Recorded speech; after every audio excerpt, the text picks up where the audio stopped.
दोस्तों नमस्कार।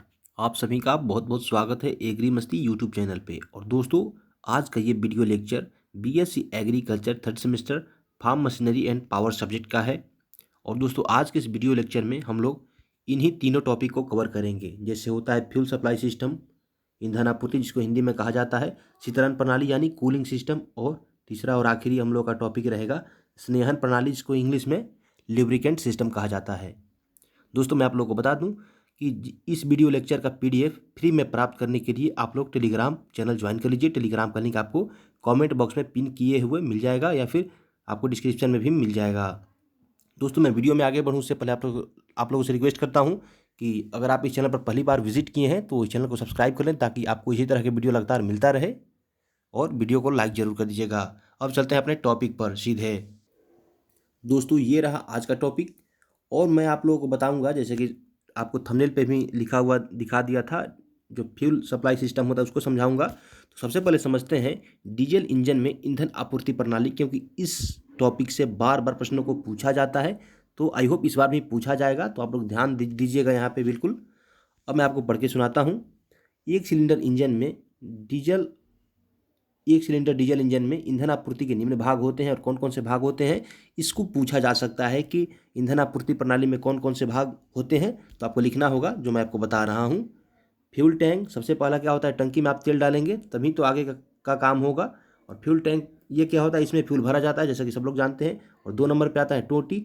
टंकी के नीचे फ्यूल बंद और चालू करने के लिए एक टोटी लगी होती है, इसे टोटी कहा जाता है। और तीसरा होता है सेडिमेंटल बाउल। ठीक है। अब सेडिमेंटल बाउल क्या होता है इसके बारे में स्पेशल भी पूछा जाता है। तो यह प्लास्टिक कप आकार के पारदर्शी होता है, इसकी मदद से जिससे फ्यूल में उपस्थित बड़े बड़े कणों को देखा जा सकता है। जैसे कि आप लोगों ने ट्रैक्टर वगैरह में देखा होगा, जो फ्यूल टैंक के नीचे एक सेडिमेंटल बाउल लगा होता है जो कि ट्रांसपेरेंट होता है, और उससे डीजल होकर के गुजरता है, तो जो भी डीजल में कचरा होता है वो दिख जाता है, तो वो होता है सेडिमेंटल बाउल। और चौथा क्या होता है दोस्तों, फ्यूल फिल्टर। इसका काम ईंधन में मौजूद बाह्य पदार्थों को छानकर अलग करना होता है, जैसे कि इसका नाम है फिल्टर है। ये जितने भी तेल में मौजूद कचरा होता है उसको अलग कर देता है। और दोस्तों, पांचवा क्या है, फ्यूल इंजेक्शन पंप। ठीक है। अब फ्यूल इंजेक्शन पंप क्या होता है, ईंधन फिल्टर होने के बाद इसमें आता है और इसके माध्यम से फ्यूल को इंजेक्टर तक भेजा जाता है। इंजेक्टर यानी नोजल जो होता है, इसके माध्यम से फ्यूल को नोजल तक भेजा जाता है। यह फ्यूल को 126 से 175 किलोग्राम पर सेंटीमीटर स्क्वायर दबाव से चेक बल्ब को खोलकर आगे भेजता है। ठीक है। तो ये पार्ट्स था जो कि एक सिलेंडर डीजल इंजन में डीजल आपूर्ति का काम करता है। और दोस्तों, छठा नंबर पे क्या है, और इसी का एक और पार्ट है जो जैसे कि मैंने आपको बताया कि नोजल होता है, इंजेक्टर या नोजल। छठा और आखिरी नंबर पे है इंजेक्टर या नोजल। इसमें फ्यूल अधिक दबाव के द्वारा आता है और इस फ्यूल को बारीक कणों में तोड़कर फव्वारे के रूप में सिलेंडर में भेजा जाता है। तो इंजेक्टर का काम क्या होता है कि तेल को फव्वारे के रूप में कहाँ तक, सिलेंडर के अंदर भेजा जाता है, और वहीं पे क्या होता है, इसका बर्निंग होता है, वहीं पे डीजल जलता है। अब दोस्तों, जैसे कि मैं आपको बता रहा हूँ कि ये तो कि सिर्फ पार्ट्स थे।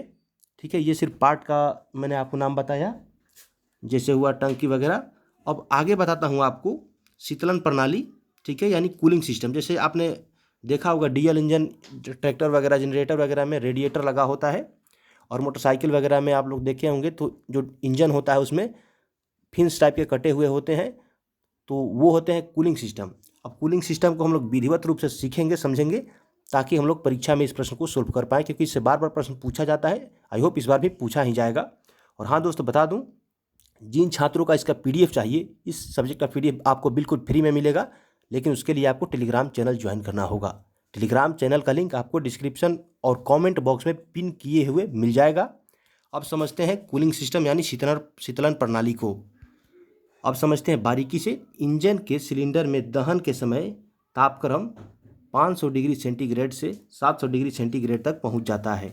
इस तापक्रम पर पिस्टन सीधे जली गैसों के संपर्क में होने के कारण फैलकर दीवारों से मिल जाएगा और पिस्टन सिलेंडर में चलना बंद कर देता है, अर्थात पिस्टन सिलेंडर में जाम हो जाता है और ईंधन जलना पहले ही शुरू हो जाता है, और लुब्रिकेटिंग ऑयल भी जल जाता है।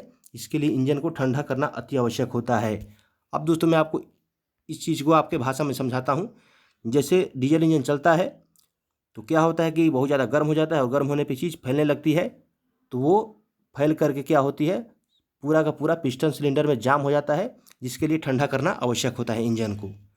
आई होप आपको ये समझ में आया होगा। और अगला है, हालांकि एक सिलेंडर को ठंडा करने की विधि निम्न प्रकार है। अब समझते हैं इसको। एक सिलेंडर इंजन को दो तरह से ठंडा किया जाता है, ठीक है। जैसे यहाँ पे आपको दिख सकता है, पहला है हवा द्वारा ठंडा रखना और दूसरा है वेस्ट जल शीतलन प्रणाली, और तीसरा भी एक है खुली जैकेट या होपर शीतलन प्रणाली।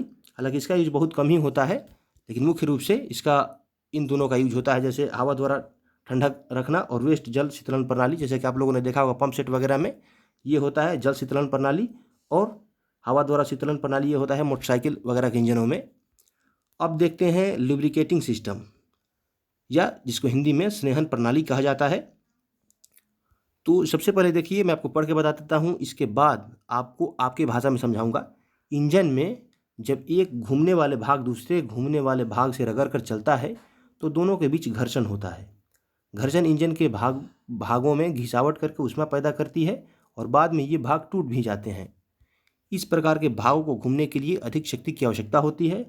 अतः इंजन में घूमने वाले भागों के बीच लुब्रिकेटिंग ऑयल की एक बारीक फिल्म बनती है। फिल्म यानी परत होता है, परत जिसको कहा जाता है, जिससे ये भाग आसानी से बिना घिसावट के घूमते रहते हैं और कम शक्ति की आवश्यकता होती है। जैसे अब इसको आपके भाषा में समझाता हूँ, ये तो बहुत इजी चीज़ है। क्या होता है कि जब भी इंजन चलता है तो इंजन गर्म हो जाता है। इंजन का गर्म होना स्वाभाविक है।